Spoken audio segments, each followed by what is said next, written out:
যুক্তরাজ্যের সিদ্ধান্তকে স্বাগত জানালো ফিলিস্তিন। বিস্তারিত দেখুন অগ্রযাত্রা ডেস্ক রিপোর্টে। গাজায় চলমান যুদ্ধ বন্ধ না হলে এবং টেকসই শান্তি প্রক্রিয়ার জন্য কার্যকর পদক্ষেপ না নিলে সেপ্টেম্বর মাসেই ফিলিস্তিনকে রাষ্ট্র হিসেবে স্বীকৃতি দেওয়ার ঘোষণা দিয়েছে যুক্তরাজ্য। দেশটির এমন সিদ্ধান্তকে স্বাগত জানিয়েছে ফিলিস্তিনি কর্তৃপক্ষ।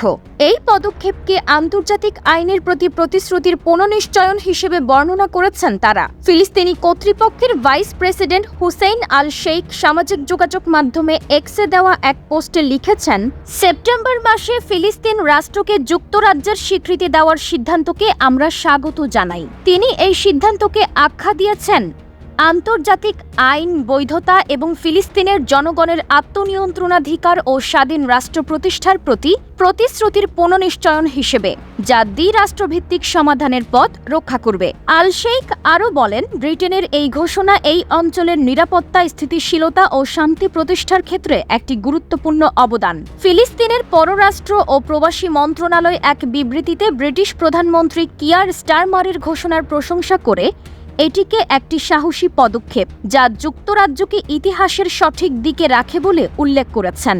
বিবৃতিতে বলা হয়, এটি আন্তর্জাতিক বৈধতা ও আরব শান্তি উদ্যোগের ভিত্তিতে শান্তি প্রতিষ্ঠার একটি পথ।